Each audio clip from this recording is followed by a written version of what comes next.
Good morning. Good morning. Here's your sister, your guide, your mentor, your friend right here with an episode of It's Not Patio Talk Time because I'm actually not in Chicago, not on my patio.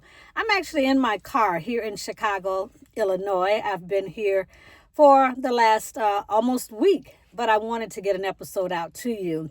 I wanted to talk to you this morning about something that's always near and dear to my heart. But as I talk with other women, it becomes clearer that there's a message that needs to be shared. And it is, you're not behind. You're right on time. A lot of times we look at what other women have accomplished and we start feeling a particular way because we don't think that we are at the point that we need to be.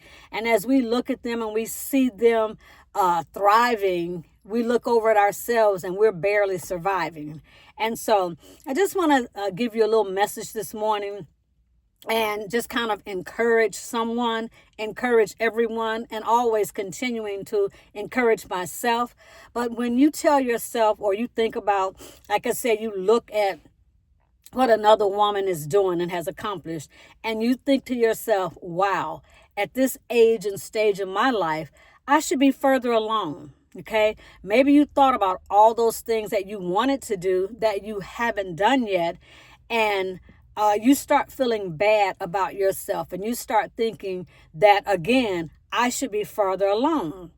So I want to let you know, I want to tell you, I want to reassure you that you're not behind. You're right on time. I can remember when I went back to school in my 50s to get my bachelor's degree and then my master's degree.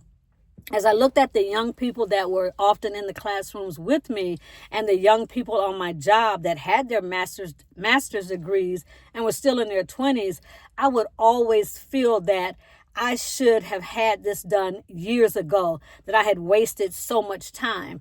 But I hadn't wasted time. I was steadily building and getting myself to the point that I really appreciated being able to go to school and being able to learn. So I have 3 tips, 3 giveaways that I want to share with you. And the first one is stop comparing your chapter to somebody else's. All right, this is a really big one. Like I said, we look at what somebody else has achieved. We look at what they're doing. We look at what they have, and we immediately start feeling bad about ourselves. But you don't know their story. You don't know how many nights they were up wondering and working on the deal that they have. You don't know how many peanut butter and jelly sandwiches or bologna sandwiches or just a slice of bread. You don't know the struggle that they had to get where they are. What you do is you see the vacations, you see the confidence, you see all of that, and you immediately start putting yourself down and start comparing.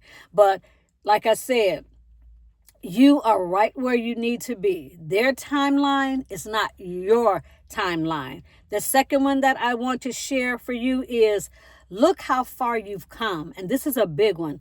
Don't look at how much farther you have to go. Look at how much you have come and celebrate. I always say celebrate small wins, celebrate all wins.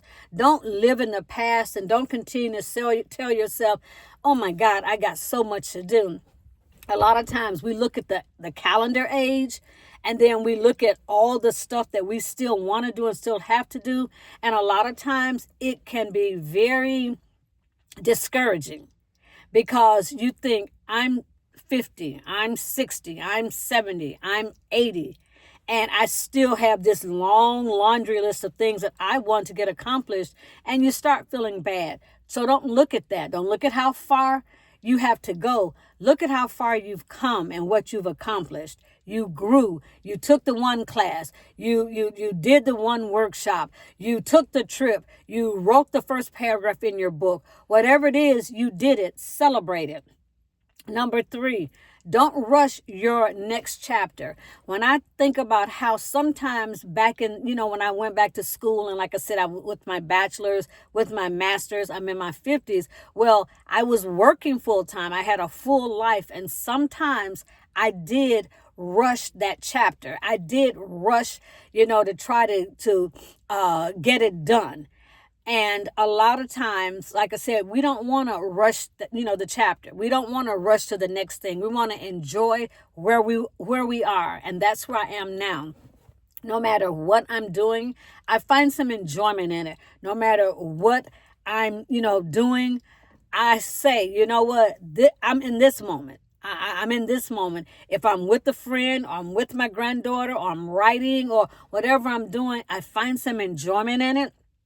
And I ask myself, you know, what is it, like if I'm feeling a little anxious, like, you know what, I'm doing this, but I need to be over here doing that. And I stop myself. No, this is where I am, and this is what I'm supposed to be doing. Like if I'm spending time on the days with my great granddaughter, then I give her my attention. I used to sit and think, but you know what, while I'm playing here with her, or she says, play with me or color with me, and I'm thinking, you know what, I need to be writing that book chapter. I need to be working on this report.